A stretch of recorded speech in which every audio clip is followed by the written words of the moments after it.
When you look back, can you see experiences that now that you come forward, you're really grateful you had? Because you can see some preparation or some practice, could we call it practicing, along the way to prepare you for some assignments that would be very extraordinary? I think everything prepares you along the way. From the first time you have to give a primary talk, for the first time you have to stand up in front of a congregation as a young teenager and give that first talk. For every little calling that you take, all those experiences add and add and add. And I think it's sort of in a sense, it's kind of like growing from grace to grace. I don't think anything, though, we always feel like this is bigger than all that, though, and we think this is a really big leap. And so it's, of course, put us way out of our comfort zone, as you can imagine. You get an opportunity, as a bishop comes to you and says, I've got a calling for you, and you feel like, boy, that's out of my comfort zone. I don't know if I can do that. But I know the Lord blesses us when we try. And if you learn that one lesson, I guess it carries over, and it obviously carries over to something like this, because it is bigger than us. We can't possibly do this alone. And the idea of relying on some personal revelation to let you know how you deal with that particular calling and its challenges and its needs.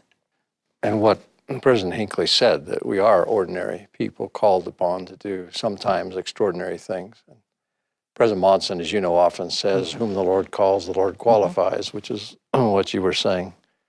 My time as a bishop, for me, was particularly formative in Maryland. Because? It opened my eyes to what people deal with more fully than I had understood before. It was a tremendous challenge in balancing things, work in a law firm, family, young family, children still coming into the family, being born, and the church assignment, a very heavy church assignment, and so on, and a few civic activities. It was just a lot of learning how to make things work together and balance life. I didn't always get it right, but I think I learned both from successes and mistakes. My first job out of law school with Judge Sirica during the Watergate proceedings. What a terrific education that was in practical life and law and just seeing, people who did it terribly wrong and people who did things terribly right in the practice of law. Just as one example, lawyers were at the base of what went wrong in Watergate, but also the ones who helped sort it out and overcome a constitutional crisis in the country. So I saw both extremes. Even the difficult things in life, I think, prepare you for success.